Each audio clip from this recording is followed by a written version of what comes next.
അപ്പോൾ എന്നെ വന്ന് SS രാജേന്ദ്രൻ്റെ പങ്കജവലി ചേച്ചിയുടെ അടുത്ത് ആ അമ്മയുടെ അടുത്ത് എന്നെ വിട്ടിട്ട് കുറേ പിള്ളേരുടെ കൂടെ ഞാനൊരു കൊച്ചായിട്ട് അവിടെ നിന്നു. അപ്പോൾ അവർ ഒരു ഡ്രാമ അവരുടെ ഒരു ഡ്രാമ. അപ്പോൾ അപ്പോഴേക്കും ഈ വിജയകുമാരി എന്ന് പറഞ്ഞ ഒരു പ്രഗ്നൻ്റ് ആയിരുന്നു. അപ്പോൾ അവർക്ക് അവരുടെ റോൾ അഭിനയിക്കാനായിട്ട്, ഹീറോയിൻ തന്നെയാണ്, അവരുടെ റോൾ അഭിനയിക്കാനായിട്ട് എന്നെ എല്ലാം കെച്ച് കെട്ടി 13 വയസ്സ് എത്ര വലുതുണ്ടാവും വെച്ച് കെട്ടിയൊക്കെ ശരിയാക്കി. പക്ഷെ പൊക്കം ഉണ്ടായിരുന്നു, കാരണം ഞാൻ രക്ഷപ്പെട്ടു, അത്രയും തന്നെ പൊക്കം. അപ്പോൾ അങ്ങനെ നാടകത്തിൽ അഭിനയിച്ചു. റിഹേഴ്സലൊക്കെ കഴിഞ്ഞ് അവർ വീട്ടിൽ തന്നെ റിഹേഴ്സലൊക്കെ കഴിഞ്ഞ് അവർ ഒരു നാടകം, ഫസ്റ്റ് ഡ്രാമ. ഈ ഡ്രാമ കാണാനായിട്ട് MGRും അന്നത്തെ വലിയ ഡയറക്ടർ, ഇന്ന് മണിരത്നം എന്നൊക്കെ പറയുന്നില്ല, അന്നത്തെ വലിയ ഡയറക്ടറാണ് രാമണ്ണ എന്ന് പറയുന്ന ഒരാൾ, അങ്ങേരും കൂടിയെല്ലാം അവരാണ് പ്രസിദ്ധി നാടകത്തിന് വന്നിട്ട് ഇങ്ങനെ ഇരുന്ന് നാടകം കണ്ടപ്പോൾ MGRും അവരും പറഞ്ഞു കോഴിപ്പെണ്ണി കൊള്ളാമല്ലോ, നമ്മുടെ പടത്തിൽ ഒരു ക്യാരക്ടർ ഉണ്ടല്ലോ അതിന് ഇങ്ങനെ കൂടെ അഭിനയിക്കാനായിട്ട്, പൊക്കമുള്ളത് കാരണം നമുക്ക് ശരിയാക്കാന്ന് പറഞ്ഞു. അങ്ങനെയാണ് അവർ ഞങ്ങളോടെല്ലാം സംസാരിക്കുന്നത്. പിന്നെ സംസാരിക്കുന്നതൊക്കെ അവർക്കൊരു കമ്പനി ഉണ്ട്, SS രാജേന്ദ്രന് ഒരു സിനിമ കമ്പനി ഉണ്ട്. ആ കമ്പനി ആ മാനേജറോടാണ് സംസാരിക്കുന്നത്.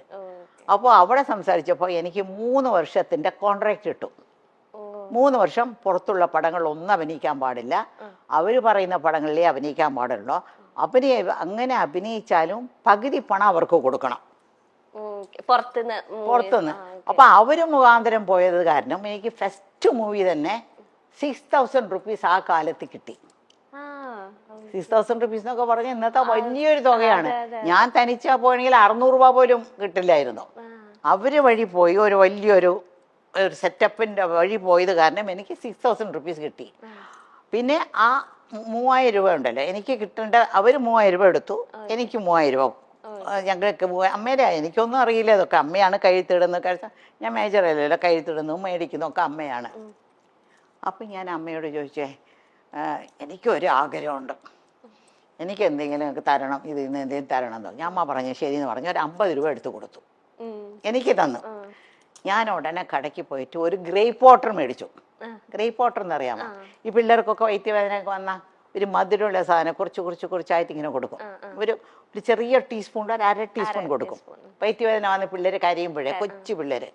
അപ്പോൾ ഞങ്ങളെ വീട്ടിൽ എപ്പോഴും ഗ്രേപ്പ് വാട്ടർ ഉണ്ടാവും. പക്ഷെ ഞങ്ങൾക്കെല്ലാം തരത്തില്ല, ഏറ്റവും അവസാനത്തെ കൊച്ചിനെ കിട്ടത്തുള്ളത്. അപ്പോൾ ഞാൻ ആ സ്പൂൺ എടുത്ത് നക്കി നോക്കുമ്പോൾ എന്തൊരു മധുരമാണെന്നൊക്കെ തോന്നുന്നു എനിക്ക്. ആദ്യമായിട്ട് എൻ്റെ കാശിൽ ഞാൻ മേടിച്ച ഒരു ഗ്രേപ്പ് വാട്ടർ ബോട്ടിലായിരുന്നു. എന്നിട്ട് ഇത്രയും വലിയൊരു ബോട്ടിൽ 50 രൂപയ്ക്ക് കിട്ടി. അത് എടുത്ത് ഇങ്ങ് കുടിച്ചു. ആരും പിള്ളേരൊക്കെ കണ്ടാൽ കിട്ടില്ലല്ലോ, ഒരു വാതിലിൻ്റെ പുറകെ പോയി നിന്ന് കുടിക്കുന്നത്. പകുതി കഴിച്ചപ്പോൾ അതിലൊരു ലഹരിയുണ്ട് ആ ഗ്രേപ്പ് വാട്ടറിൽ. പകുതി കഴിച്ചപ്പോൾ തന്നെ എനിക്ക് ഒരു മാരിയായി, മത്ത് പിടിച്ച് തലയൊക്കെ ഒരു മാരിയായി. ഞാൻ പറഞ്ഞു അയ്യോ മതി എന്ന് വിചാരിച്ചിട്ട് പുറത്ത് വന്നിട്ട് ബാക്കിയുള്ളതെല്ലാം അവർക്കെല്ലാം കൊടുത്തു. അതാണ് എൻ്റെ ആദ്യത്തെ ശമ്പളത്തിൽ ഞാൻ ആദ്യം മേടിച്ചൊരു സാധനം. എനിക്കൊന്നും ഇത് അമ്മ എവിടെയും പറയുന്നത് ഞാൻ കേട്ടിട്ടേ. ഇപ്പം അമ്മ പറഞ്ഞു ചെന്നൈയിലേക്ക് അമ്മേനെ ആ ഒരു ചേച്ചിയുടെ അടുത്ത് ആക്കിയിട്ട് അമ്മ പോയി. അപ്പം 13 വയസ്സേ ഉള്ളൂ. അപ്പം അമ്മയ്ക്ക് ഇങ്ങനെ ഒറ്റപ്പെടൽ ഇങ്ങനെ അനുഭവിച്ചോ? ഒരു പുതിയ സ്ഥലം ഒറ്റപ്പെടൽ അനുഭവിച്ചില്ല. കാരണം ഞാൻ പോയി താമസിക്കുന്നത് പങ്കുചക്കാരെ വീട്ടില്. അവിടെ അവർക്കും കുറേ പിള്ളേരുണ്ട്. ഇന്ന് വരയ്ക്കും അവരൊക്കെ എൻ്റെ ഭയങ്കര ക്ലോസ് ആണ് അവരെല്ലാം. അവർ 4 ആൺമക്കളും ഒരു പെണ്ണും. പിന്നെ അവരുടെ ഫാമിലിയിൽ ഒരു ചാക്ക് അരി എന്ന് പറഞ്ഞാൽ അന്നൊക്കെ 100 കിലോ ആണ്. ആ ഒരു ചാക്ക് അരിയാണ് അവർ വീട്ടിൽ ദിവസം ഉണ്ടാക്കുന്നത്. അത്രയും പേര് അവരുടെ വീട്ടിലൊന്ന് ഊണ് കഴിക്കും. ആര് വന്നാലും പോയാലും അവർ വീട്ടിലും ഉണ്ടാവും. MGR പറഞ്ഞ് കേട്ടിട്ടില്ല, MGR വീട്ടിൽ ആര് പോയാലും ഊണ് കഴിച്ചിട്ടേ വിടുള്ളൂ. അതുപോലെ SS രാജേന്ദ്രൻ്റെ വീട്ടിൽ ആര് പോയാലും അവർ ഊണ് കഴിച്ചിട്ടേ പോകാവൂ. ഒരു ചാക്കരി. അപ്പൊ എത്ര പേരുണ്ടാവണം? അത് കാരണം ഒറ്റപ്പെടലേ ഇല്ല എനിക്ക്. കളിച്ചും ചിരിച്ചൊക്കെ അങ്ങനെ നടക്കും. അതിനിടയ്ക്കാണ് ഈ പാസം പടത്തിന് പോയി. അങ്ങനെ പോയപ്പോൾ പിന്നെ അപ്പോഴാണ് പാസത്തിൻ്റെ ഇത് ആദ്യത്തെ ദിവസം ആ നാടകത്തിലൊന്ന് ആലോചിച്ച് നോക്ക്. ആദ്യത്തെ നാടകത്തിൽ തന്നെ എനിക്ക് MGRന്റെ പടം കിട്ടി. അപ്പോൾ MGR ഷൂട്ടിംഗ് ആണ്. വാഹിനി വിജയ എന്ന് പറഞ്ഞ വലിയ സ്റ്റുഡിയോ ഉണ്ട് അവിടെ. ആ സ്റ്റുഡിയോയിലാണ് ഷൂട്ടിംഗ് നടക്കുന്നത്. അപ്പോൾ ഷൂട്ടിംഗ് നടക്കുമ്പോൾ ഞാൻ ആദ്യത്തെ ഷൂട്ടിംഗ് തന്നെ ഞാൻ വന്ന് വിളമ്പും, ചോറിങ്ങനെ വിളമ്പും. അതിൻ്റെ കാര്യം മറന്നുപോയി. അതായത് ആ ആദ്യത്തെ ഷൂട്ടിങ്ങിൽ തന്നെ അത് 2 ഭാഷയിലെടുക്കുന്നത്, തെലുങ്കിലും തമിഴിലും. ഇപ്പൊ ഒക്കെ ഒരു പടം ഇപ്പോ മണിച്ചിത്രത്താഴ് എടുത്തുകൂടെ നല്ലതുപോലെ ഓടിയ പിന്നെയാണ് അവിടെ മുത്തു എന്ന് പറഞ്ഞെടുത്തത്. അത് വേറെ ദിവസം നല്ല ഓടിയ. അത് അന്നത്തെ അങ്ങനെയല്ല. NTR എന്ന് പറഞ്ഞാൽ അവിടുത്തെ ഏറ്റവും വലിയ തെലുങ്കിലെ ഹീറോ ആണ്. MGR ഇവിടെ തമിഴ്നാട്ടിലെ വലിയ ഹീറോ ആണ്. NTRന്റെ പേരായിട്ട് ശാരദ, നമ്മുടെ ശാരദയല്ലേ, ആ ശാരദയും ഞാൻ MGRന്റെ പേരായിട്ട്. ഇപ്പോൾ ആദ്യം ഒരു ഷോട്ട് ഞാൻ അഭിനയിച്ച് പോയിട്ട് കഴിഞ്ഞ പിന്നെ ഞാനും MGR വന്നിരിക്കും. ആ ലൈറ്റപ്പ് ഇങ്ങനെ രണ്ടുപേരും, ആ ലൈറ്റപ്പിൽ തന്നെ അവർ രണ്ടുപേരും അഭിനയിക്കും.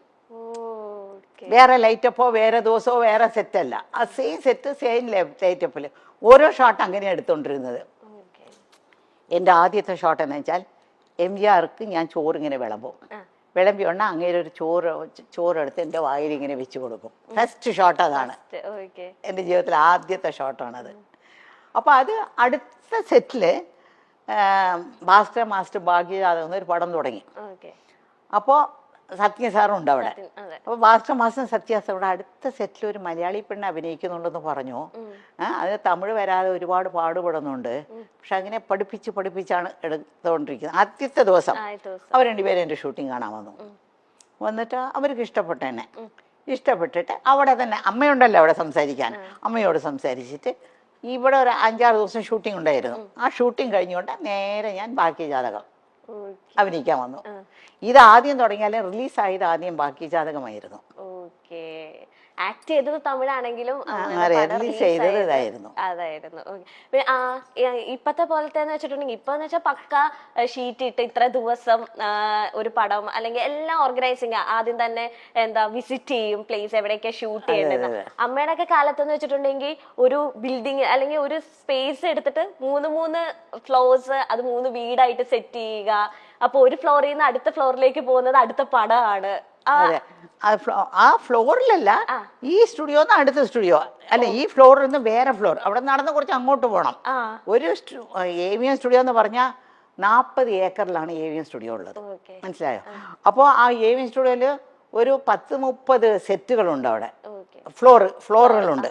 അപ്പൊ ഈ ഫ്ലോറിൽ നിന്ന് നടന്നിപ്പോ നിങ്ങളുടെ ഇവിടെ നിന്ന് ഇറങ്ങിയില്ലേ, അടുത്ത ഫ്ലോറിലേക്ക് പോകണം. അവിടെയാണ് തെലുങ്ക്, തമിഴ്, കന്നഡം, ഹിന്ദി എല്ലാ പടങ്ങളുടെ ഷൂട്ടിങ് ഇങ്ങനെ മാറി എല്ലാവരും മാറി എടുക്കും.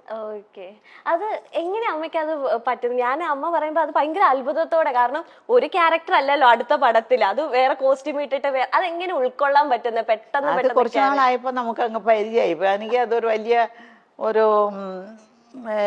ഒരു പാടായിട്ടൊന്നും തോന്നിയിട്ടില്ല, കഷ്ടമായിട്ടൊന്നും തോന്നിയിട്ടില്ല. അങ്ങനെ കാലത്ത് അന്നൊക്കെ ഞങ്ങളുടെ അടുത്ത് കോൾ ഷീറ്റ് മേടിക്കുന്നത് ഇപ്പൊക്കെ ഒരു പടത്തിനാണ് കോൾ ഷീറ്റ്. 40 ദിവസം കോൾ ഷീറ്റ് കൊടുത്താൽ ആ പടം തീർക്കാം. പക്ഷെ അങ്ങനെയല്ല, അവിടെ എല്ലാം ചെന്നൈയിലും അടുത്തടുത്തടുത്ത സ്റ്റുഡിയോ ആയതുകൊണ്ട് ഒരു പടത്തിന് ദിവസവും 7 to 1, അതായത് ഈ കാലത്ത് 7 മണി മുതൽ 1 മണി വരെയും കോൾ ഷീറ്റ് കൊടുക്കും. കോൾ ഷീറ്റ് കൊടുത്താൽ ആ ഒരു 10-15 ദിവസം കൊണ്ട് ആ പടം തീർക്കും. അല്ലെങ്കിൽ അടുത്ത മാസം ഷെഡ്യൂൾ കൊടുക്കും. അത് കഴിഞ്ഞാൽ പിന്നെ ഉച്ചയ്ക്ക് 2 to 9 എന്നുണ്ട്, 2 മണി മുതൽ 9 മണി വരെയും ഷൂട്ടിംഗ് ഉണ്ട്. അങ്ങനെ ഒരു പടത്തിന് കൊടുക്കും. അത് ഒരു 10-15-20 ദിവസം കൊടുക്കും. പിന്നെ രാത്രി 10 to 2 എന്ന് പറഞ്ഞൊരു ഷൂട്ടിംഗ് ഉണ്ട്, 10 to 2. അത് വരയ്ക്കും. ചില തീർക്കാൻ പോകുന്ന പടങ്ങളുണ്ട്, അപ്പൊ 10 to 5 വർക്ക് ചെയ്യും. അപ്പൊ ഇത് 3 കഴിഞ്ഞിട്ട് ഞാൻ മേക്കപ്പ് റൂമിൽ പോയി ഇങ്ങനെ പല്ലൊക്കെ തേച്ചിട്ട് വേറെ കോസ്റ്റ്യൂം ഇട്ടിട്ടാ പോകുന്നത്. അടുത്ത ഇത് തന്നെ പിറ്റേ ദിവസം 7 to 1 പോകുന്നത്. അപ്പൊ ഒരു ദിവസം മൊത്തം 4 പടമൊക്കെ അഭിനയിച്ചിട്ടുണ്ട്, ഒരു ദിവസം 4 പടം.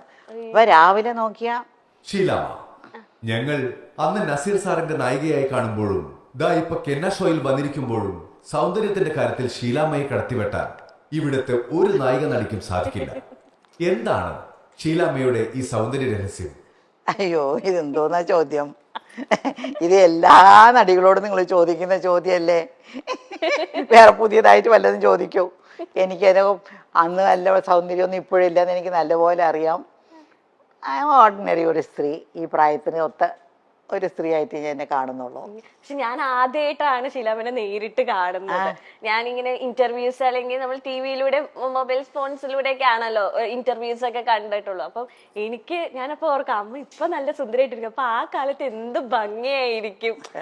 നമുക്ക് ആ കാലത്തിൽ അമ്മേനെ നേരിട്ട് കാണാനൊന്നും സാധിച്ചിട്ടില്ലല്ലോ, അപ്പൊ എന്ത് ഭംഗിയായിരിക്കും എന്ന് ഞാനിങ്ങനെ ആലോചിക്കുകയായിരുന്നു. അമ്മ എന്തെങ്കിലും ഡയറ്റോ അങ്ങനെ എന്തെങ്കിലുമൊക്കെ ഫോളോ ചെയ്യുന്നുണ്ട് ഇപ്പം? അതെ, ഞാൻ പറയട്ടെ, സിനിമയിൽ വന്ന് 10-20 കൊല്ലം കഴിഞ്ഞിട്ടാണ് ഞാൻ അഭിനയം നിർത്തിയിട്ട് ഞാൻ ഊട്ടിയിൽ പോയി, പിന്നെ മകന് വേണ്ടി പോയത്. ഈ 10-20 കൊല്ലം വരയ്ക്കും ഞാൻ അഭിനയിച്ചുകൊണ്ടിരുന്ന കാലം വരയ്ക്കും ഫേഷ്യൽ എന്ന് പറയുന്ന സാധനം എനിക്ക് അറിയില്ല. അറിഞ്ഞെങ്കിൽ ചെയ്തേനെ, അന്നൊന്നും ഇല്ല, ഫേഷ്യലൊന്നും ഇല്ല. ഇപ്പൊ ഫേഷ്യൽ ചെയ്താൽ ഭംഗി വരും, ഫേഷ്യൽ ചെയ്താൽ അത് കുറഞ്ഞ അതൊക്കെ ചുമ്മാ ഒരു ഫ്രഷ്നെസ് കിട്ടും. ഫേഷ്യൽ ചെയ്ത ഒരു ഫ്രഷ് ആയിരിക്കും. ഒരു കല്യാണ പെണ്ണ്, ഇപ്പൊ കല്യാണ പെണ്ണിൻ്റെ അമ്മയും കല്യാണ പെണ്ണിൻ്റെ അച്ഛനും എല്ലാവരും ഫേഷ്യൽ ചെയ്ത് എന്തൊക്കെയോ മുഖത്തൊക്കെ ഇട്ടിട്ട് അങ്ങനെയല്ലേ. പക്ഷെ ഞങ്ങൾക്കൊന്നും ആ കാലത്ത് അത് ഇല്ല. ഇരുന്നെങ്കിൽ ചെയ്യുമായിരുന്നു. അതെനിക്കറിയില്ല, ആ സമയത്തൊന്നും ഞങ്ങൾ ചെയ്തില്ല. സിനിമയൊക്കെ അഭിനയിച്ച് വീട്ടിൽ ചുമ്മാതിരിക്കുമ്പോൾ വേറെ ജോലിയൊന്നും ഇല്ലാതിരിക്കുമ്പോൾ ഇവരൊക്കെ കൂട്ടുകാരികളെല്ലാം ഫേഷ്യൽ ചെയ്യാനായിട്ട് ബ്യൂട്ടി പാർലർ പോകുന്നുണ്ടോ, എന്നാൽ നമുക്ക് സുന്ദരിയാവാന്ന് പറഞ്ഞ് പോയി ചെയ്തിട്ടുണ്ട്. വീട്ടിലത്തെ പൊടിക്കൈകളൊക്കെ അമ്മ ട്രൈ ചെയ്യാറുണ്ടോ? മഞ്ഞള്, നമ്മളൊക്കെ ചേർന്ന് മഞ്ഞൾ അരച്ച് കടലമാവ് ഇടുക, അങ്ങനെ അതൊന്നും ഞാൻ ചെയ്യാം. അതൊന്നും എന്നെ കൊണ്ട് വയ്യ, അത്രയും ക്ഷമയൊന്നും എനിക്കില്ല.